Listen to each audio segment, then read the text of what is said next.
जोरदार तालियों से माननीय प्रधानमंत्री जी का स्वागत।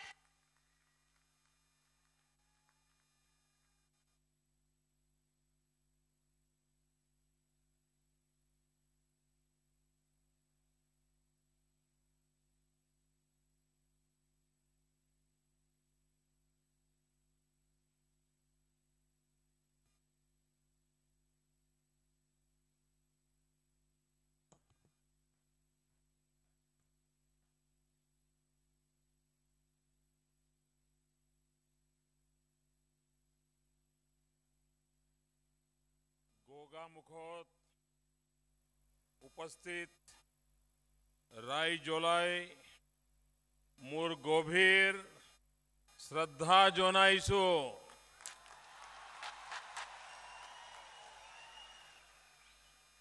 अरु अपुन्ना लुकोर आशीर्वाद बिसारेसु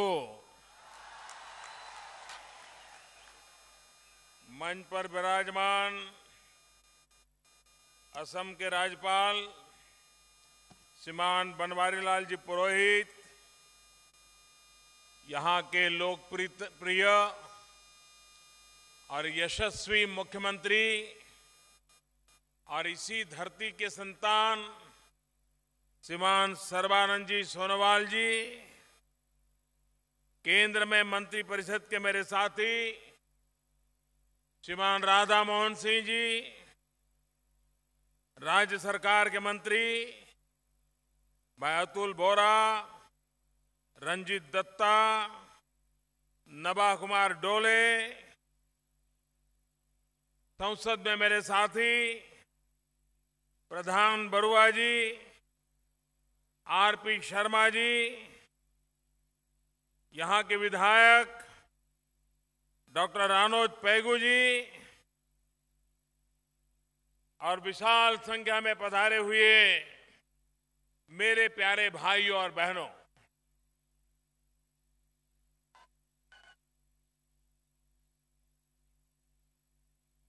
दो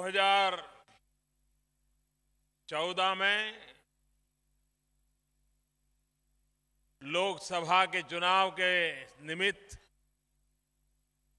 मुझे आपके बीच आने का सौभाग्य मिला था और तब मैं सर्बानंद जी के लिए प्रचार करने आया था और इतने कम समय में आपने सर्बानंद जी को मुख्यमंत्री बना दिया और इसलिए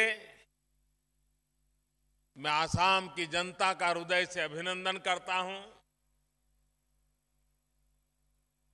असम में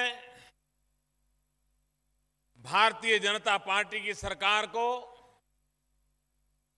1 वर्ष पूर्ण हुआ। सोनोवाल जी के नेतृत्व में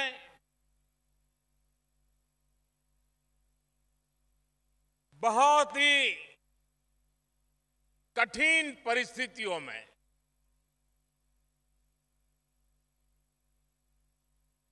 आसाम का हाल क्या था वो मुझसे ज्यादा आप जानते हैं। एक चुनौती थी, आसाम इतने बड़े गहरे गड्ढे में डूबा हुआ था, उसको कैसे निकालेंगे। आपने हम सब पर भरोसा किया, आसाम में सरकार बनाने का अवसर दिया और मैं आज सरकार को जब 1 साल हो गया है तो सर्बानंद जी, उनके सारे मंत्रिपरिषद के साथी, सभी राजनीतिक हमारे साथी दल, असम सरकार के सभी बंधु भगिनी और असम की जनता को इस 1 वर्ष पूर्ण होने पर, सफलतापूर्वक आगे बढ़ने पर गड्ढे में से आसाम को बाहर निकालने के सफल प्रयत्नों के लिए सर्बानंद जी और पूरे आसाम को हृदय से बहुत बहुत अभिनंदन करता हूं, बधाई देता हूं। भाइयों बहनों, आज मुझे यहां एक अत्यंत महत्वपूर्ण काम के लिए, उसके शिलान्यास के लिए आपके बीच आने का अवसर मिला है।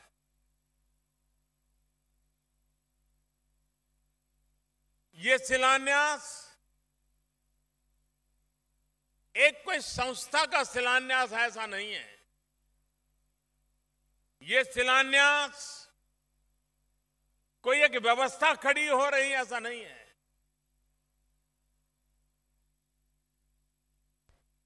आज जिस काम का यहां शुभारंभ होने जा रहा है, वो आने वाले दिनों में न सिर्फ आसाम का, न सिर्फ नॉर्थ ईस्ट का, लेकिन ये पूरे हिंदुस्तान के ग्रामीण जीवन का भाग्य बदलने वाला शिलान्यास है। भारत एक कृषि प्रधान देश है। हम ऐसे एक भाग्यवान लोग हैं कि हमें सब प्रकार की ऋतुओं का लाभ मिलता है। विश्व में तो शायद 3 ऋतुओं से लोग परिचित होंगे, लेकिन हम उससे भी ज्यादा अनेक ऋतुओं से परिचित है। जिस देश का जीवन कृषि प्रधान माना गया हो, महात्मा गांधी ने जिस देश में ग्राम राज्य से राम राज्य की कल्पना की हो, उस देश में 21वीं सदी के अनुकूल, बदले हुए युग के अनुकूल हमारे लिए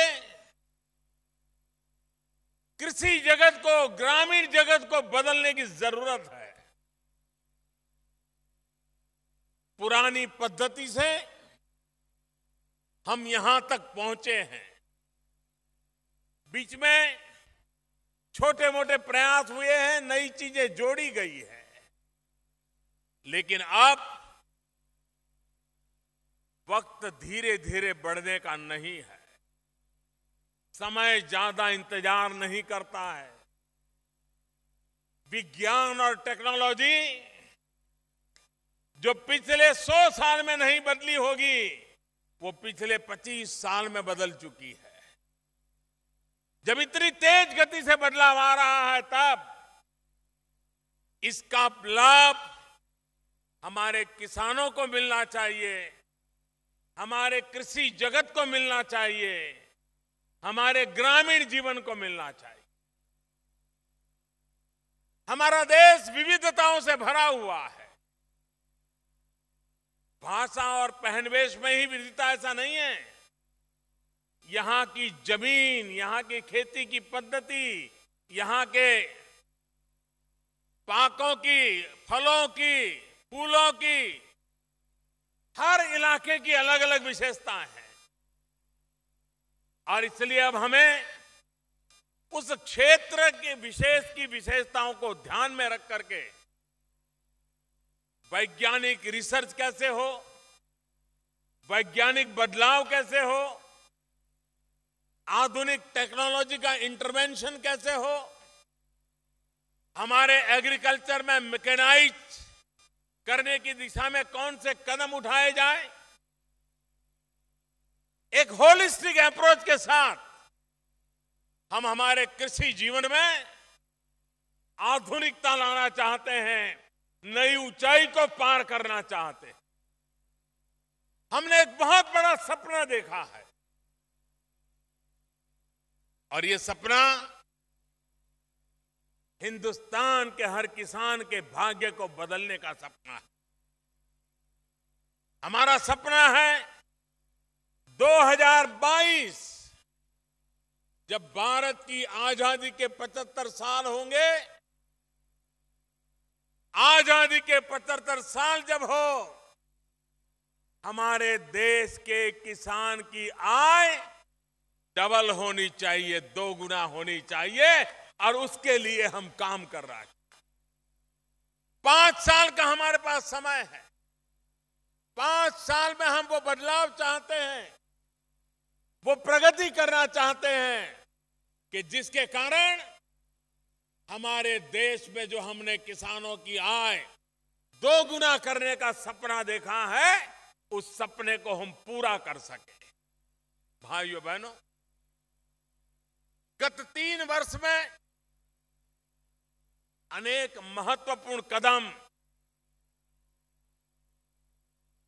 हमारी सरकार ने उठाए हैं। 3 साल का समय इतने बड़े देश में बहुत कम समय होता है, लेकिन कम समय में भी कमाल करके दिखाने का काम पिछले 3 साल में देश ने देखा।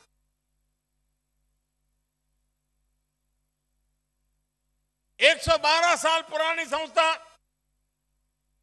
दिल्ली में बैठी है।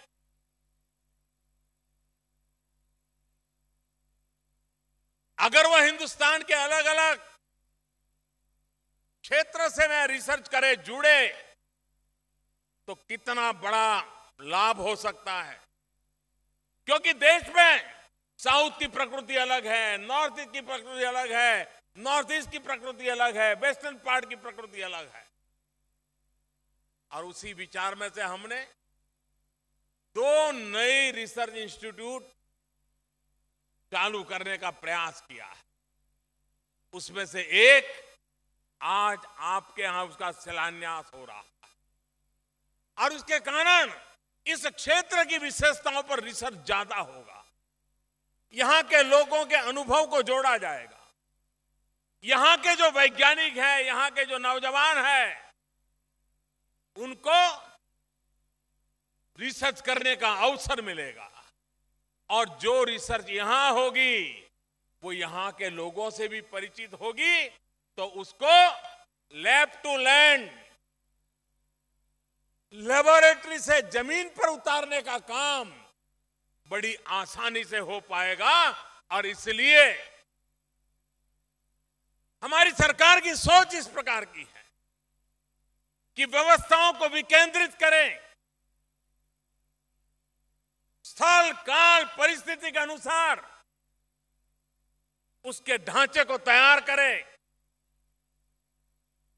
ताकि वो त्वरित परिणाम देने के लिए सक्षम हो।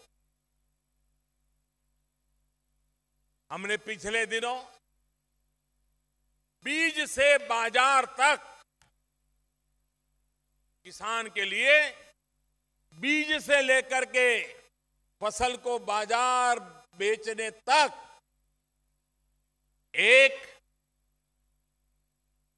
पूरी चेन, कहीं पर भी रुकावट के बिना सीमलेसली ये पूरी प्रक्रिया को जोड़ना जरूरी था। हमने इस पर ध्यान केंद्रित किया। जब बीज से बाजार तक मैं कह रहा हूं, और 3 साल के भीतर भीतर हमने सॉइल हेल्थ कार्ड को बल दिया।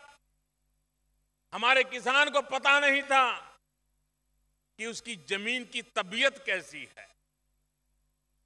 आज हम बीमार हो जाते हैं तो डॉक्टर कहता है लेबोरेटरी में जाइए, ब्लड का टेस्ट करवा के आइए, और उससे वो तय करता है कि अंदर क्या कमी है, क्या बीमारी है, क्या मुसीबत है। जैसा मनुष्य के शरीर को है, वैसा ही ये हमारी धरती माता का भी है। जैसे शरीर बीमार है, शरीर में क्या कमी है, शरीर में क्या अच्छाई है, वो लेबोरेटरी में ब्लड टेस्ट कर करके, यूरिन टेस्ट करके पता चलता है।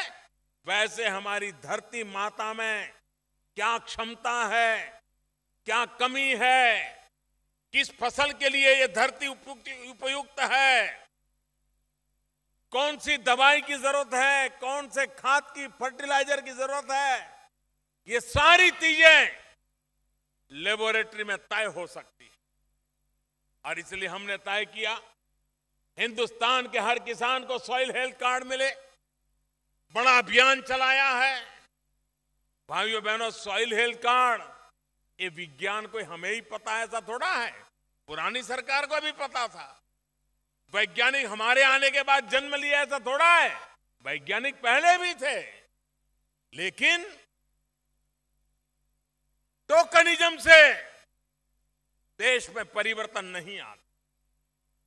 पहले सिर्फ 15 सॉइल हेल्थ कार्ड की लैब थी। इतने बड़े हिंदुस्तान में 15 सॉइल हेल्थ कार्ड की लेबोरेटरी अगर एक दिन में 15 किसानों का भी काम करे तो महीने में कितना करेगा? इतने बड़े देश की आवश्यकता पूरी कैसे होगी? भाइयों बहनों, हमने एक बड़ा मूवमेंट चलाया। आज देश में 9,000 से ज्यादा सॉइल हेल्थ कार्ड की लेबोरेटरियां तैयार कर दी है और उसको और आगे बढ़ाने की दिशा में नौजवानों को हम निमंत्रित कर रहे हैं। हमने स्टार्टअप के लिए हिंदुस्तान के नौजवानों को कहा कि ऐसे छोटे छोटे मशीन बनाइए ताकि किसान के घर में भी वो लैब का काम करे, वो जमीन डाले उस पर, उसको जवाब मिल जाए आपकी जमीन किस काम की है, कौन सी फसल के लिए उपयोगी है। और स्टार्टअप वाले नौजवानों ने ऐसे नए नए मशीन भी बनाए हैं जो आने वाले दिनों में हर गांव में दो चार घरों के अंदर अपने आप ऐसे मशीन से लैब का काम शुरू हो जाए। कितना व्यापक काम किया जा सकता है, इसका ये नमूना है।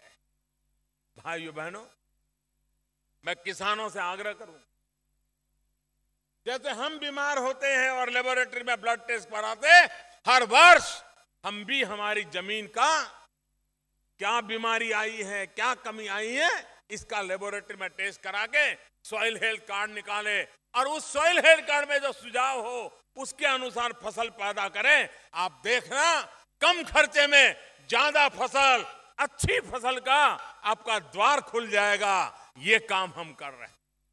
भाइयों बहनों, हमारे देश के किसान को अगर पानी मिल जाए तो मिट्टी में से सोना पैदा कर देता है। और इसलिए हमने प्रधानमंत्री कृषि सिंचाई योजना पर बल दिया है। ये प्रदेश ऐसा है कि जहां पानी भरपूर होता है और इसलिए पानी की कीमत कभी कभी समझ नहीं आती है। लेकिन जिन इलाकों में बरसात नहीं होती है, कम वर्षा होती है, नदियां नहीं है, उनको पता है पानी का मूल्य क्या होता है। हमारी कोशिश है पर drop markup, micro irrigation, sprinkler, टपक सिंचाई।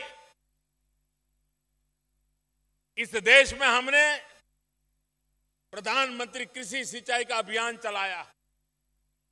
करीब 90 ऐसी योजनाएं हाथ लगाई हैं, हजारों करोड़ रुपयों की लागत आने वाली है, जहां से खेत तक पानी पहुंचे और किसान उस पानी को माइक्रो इरिगेशन के उपयोग करे। देश की वो भूभाग जहां पर पानी के अभाव में खेती नहीं होती है, उस जमीन को पानी पहुंचे और उसका काम हो, उस दिशा में हम काम कर रहे हैं। भाइयों बहनों, हमने प्रधानमंत्री फसल बीमा योजना दी है। हमारे देश का किसान ईश्वर की कृपा पर जिंदगी जीता है। बारिश ज्यादा आ जाए तो भी परेशान, बारिश कम आ जाए तो भी परेशान, ओले गिर जाए तो भी परेशान, तेज आंधी चल जाए तो भी परेशान। ऐसे किसान को सुरक्षा मिलनी चाहिए। पहली बार देश में ऐसी प्रधानमंत्री फसल बीमा योजना आई है और किसानों को इतनी पसंद आई है कि जो बैंक लोन नहीं लेते हैं, ऐसे भी किसान जो फसल बीमा लेने लगे हैं, उसमें भी 7 गुना बढ़ोतरी हुई है। किसानों की प्रिय योजना बन गई है और उसके कारण किसी भी प्रकार का नुकसान होगा, बीमे के कारण उस किसान को साल भर के लिए जो आवश्यक है उतना धन उससे मिल जाएगा। हर मुसीबत का मुकाबला करने के लिए ये फसल बीमा योजना काम आए। आज पूरे देश में इसको लागू करने की दिशा में काम चल रहा है। भाइयों बहनों, हमारे देश में खास करके नॉर्थ ईस्ट में ऑर्गेनिक फार्मिंग की बड़ी संभावना है और आज दुनिया में ऑर्गेनिक खेती, उससे उत्पादित चीजों का एक बहुत बड़ा आकर्षण है, बहुत बड़ा मार्केट है। सामान्य फसल 1 रुपए में बिकती है, लेकिन अगर वो ऑर्गेनिक है तो $1 में बिकती है। मैं चाहता हूं मेरे असम के, मेरे नॉर्थ ईस्ट के, मेरा अष्टलक्ष्मी प्रदेश और सिक्किम हमारे सामने उदाहरण है। सिक्किम ने अपने पूरे राज्य को ऑर्गेनिक स्टेट बनाया है। अगर नॉर्थ ईस्ट ऑर्गेनिक की दिशा में चल पड़े तो हिंदुस्तान का सबसे बड़ा, दुनिया का सबसे बड़ा ये ऑर्गेनिक फार्मिंग का एक केंद्र बिंदु बन सकता है। और दुनिया को ऑर्गेनिक चीज लेनी है तो नॉर्थ ईस्ट की तरफ देखना पड़े, आसाम की तरफ देखना पड़े। इस मिट्टी की सुगंध के साथ खाना खाने को मिले, ये संभावना मैं देख रहा हूं। और इसलिए भाइयों बहनों, कंपोस्ट पीट के लिए भी बहुत बड़ा अभियान चलाया है। हजारों की तादाद में, लाखों की तादाद में ऑर्गेनिक फार्मिंग के लिए खाद मुहैया कराने के लिए, कूड़े कचरे से वेस्ट पर से बेस्ट बनाने की दिशा में कंपोस्ट पीट का काम चल रहा है। जो भी किसान इसमें आगे आना चाहते हैं, सरकार उनको मदद कर रही है और उसका लाभ हमारी जमीन के सुधार में, हमारे कृषि के सुधार में, हमारे उत्पादन की वृद्धि में और हमारे किसान की आय 2 गुना करनी है, उस दिशा में काम आने वाला है। भाइयों बहनों, कृषि के साथ साथ जब मैं न्यू इंडिया की बात करता हूं, अब तक हम फर्स्ट ग्रीन रिवॉल्यूशन के गीत गाते रहे हैं, हम सेकंड ग्रीन रिवॉल्यूशन की चर्चा करते रहे हैं, लेकिन मैं साफ देख रहा हूं कि न्यू इंडिया में हमें सेकंड ग्रीन रिवॉल्यूशन से अटकना नहीं है, हमें एवर ग्रीन रिवॉल्यूशन की ओर आगे बढ़ना है। सिर्फ सेकंड ग्रीन रिवॉल्यूशन नहीं, एवर ग्रीन रिवॉल्यूशन, सदा काल हरित काल, सदा काल हरित काल। इस मिजाज से हमें देश में कृषि विज्ञान को आगे बढ़ाना है और ये जो भी रिसर्च की संस्था है, उसका लाभ हमें उससे मिलने वाला है। और उस दिशा में कृषि के साथ जुड़ी हुई कौन सी चीजें, किसान को खर्च कम कैसे हो। अब जैसे एक बहुत बड़ा अभियान चला है सोलार पंप का, सोलार एनर्जी से चलने वाला पंप, धीरे धीरे उसकी कीमत भी कम होती जा रही है। खेत में ही सोलार पैनल लगा करके पंप चालू किया जा सकता है, बिजली का खर्चा कम हो जाएगा, किसान का बहुत बड़ा बोझ कम हो जाएगा। उस दिशा में काम चल रहा है। किसान भी अपने खेत के कॉर्नर पर, किनार पर सोलार पैनल लगा करके खेती के काम के लिए जितनी बिजली चाहिए वो खुद पैदा कर सकता है, उसको हम प्रोत्साहन दे रहे हैं। किसान अपने खेत के किनारे पर टिम्बर की खेती करे।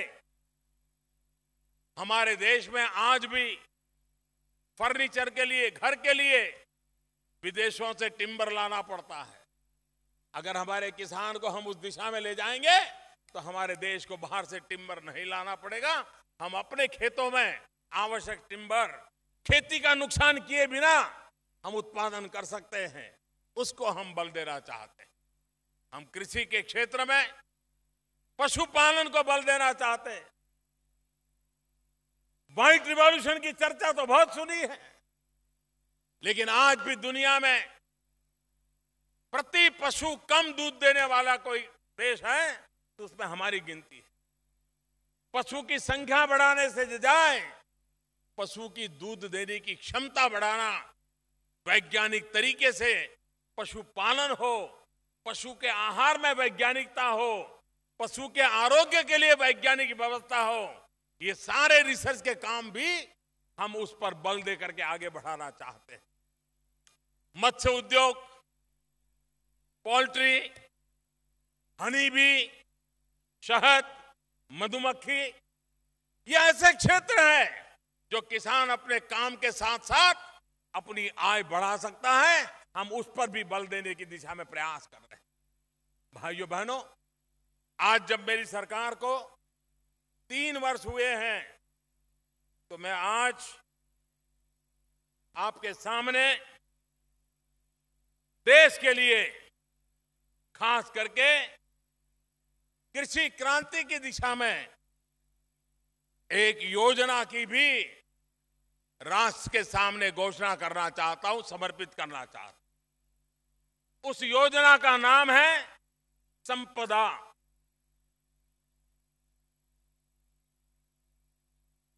एग्रो प्रोडक्ट के वैल्यू एडिशन के लिए, मूल्य वृद्धि के लिए हमारे देश में बहुत संभावनाएं पड़ी।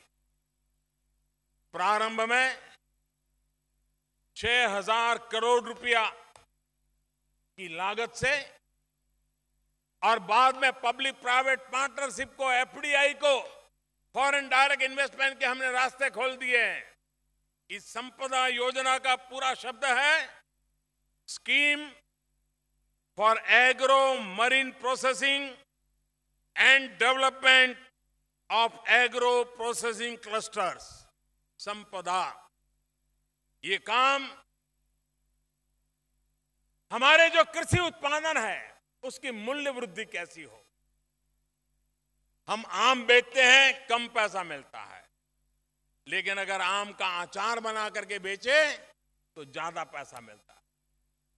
हम टमाटर बेचे, कम पैसा मिलता है, लेकिन टमाटर का केचप बना करके बेचे, ज्यादा पैसा मिलता है। हम फल उत्पादित करें, लेकिन फलों का रस बना करके बेचे तो ज्यादा पैसा मिलता है। और इसलिए हमारे देश की जो एग्रो प्रोडक्ट है उसकी मूल्य वृद्धि हो, एग्रो प्रोसेसिंग को बल मिले।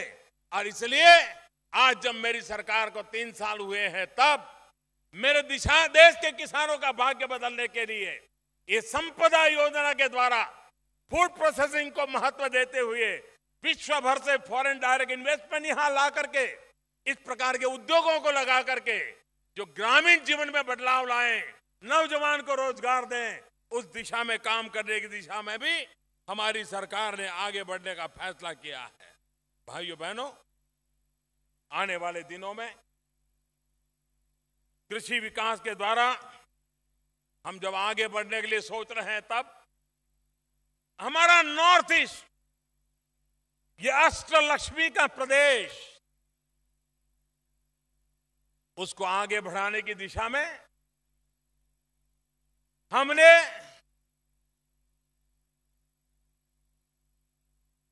पंचपथ निर्धारित किए। इन पंचपथ के द्वारा हम इस पूरे नॉर्थ ईस्ट को हिंदुस्तान के साथ, आने वाले भविष्य के साथ, नौजवानों की आशा आकांक्षाओं के साथ जोड़ने की दिशा में आगे बढ़ना चाहते हैं। और ये जो हमारे पंचपथ है वो मूलतः 21वीं सदी के अनुकूल इंफ्रास्ट्रक्चर से जुड़े हुए हैं। हाईवे पहला पंथ, रेलवे दूसरा पथ, वाटरवे तीसरा पथ, एयरवे चौथा पथ और 5वां पथ हाईवे। इंफॉर्मेशन वे, ऑप्टिकल फाइबर नेटवर्क, इन 5 पथ के द्वारा आधुनिक इंफ्रास्ट्रक्चर की जड़ें जमा करके ये अष्टलक्ष्मी प्रदेश, जो कल तक नॉर्थ ईस्ट कहा जाता था, वो नॉर्थ ईस्ट का मतलब न्यू इंडिया में बदल जाएगा। और नॉर्थ ईस्ट का एनी का मतलब हो जाएगा न्यू इकोनॉमी, एनी का मतलब हो जाएगा न्यू एनर्जी, एनी का मतलब हो जाएगा न्यू एम्पावरमेंट, ये एक प्रकार से न्यू इंजन, हिंदुस्तान के ग्रोथ का न्यू इंजन, पूर्वी भारत, पूर्वोत्तर Bharat, north east, new engine, ये न्यू इंडिया को लेकर के आगे बढ़ेगा। इसी एक विश्वास के साथ मैं इतने कोने कोने से आए हुए, लाखों की तादाद में आए हुए मेरे किसान भाइयों को बहुत बहुत शुभकामनाएं देता हूं। और ये रिसर्च इंस्टीट्यूट आपके सपनों को साकार करेगी, ऐसा पूरा विश्वास देता हूं। मैं फिर एक बार सर्बानंद जी को, उनकी पूरी टीम को, असम की जनता को एक वर्ष की सफल यात्रा के लिए बहुत बहुत शुभकामनाएं देता हूं। और बाकी रहे 4 साल में असम अपने सपनों को पूरा करने के लिए तेज गति से आगे बढ़े, ये शुभकामनाएं देता हूं। और मैं असम की जनता को विश्वास दिलाता हूं, दिल्ली सरकार असम का भाग्य बदलने के लिए कंधे से कंधा मिलाकर आपके साथ चलेगी। बहुत ताकत पड़ी है यहां। ये ताकत सिर्फ असम का भाग्य बदलेगी ऐसा नहीं, ये ताकत हिंदुस्तान के भाग्य को बदलने में काम आएगी। इस भाव के साथ आगे बढ़ना है। मेरी बहुत बहुत शुभकामनाएं। धन्यवाद।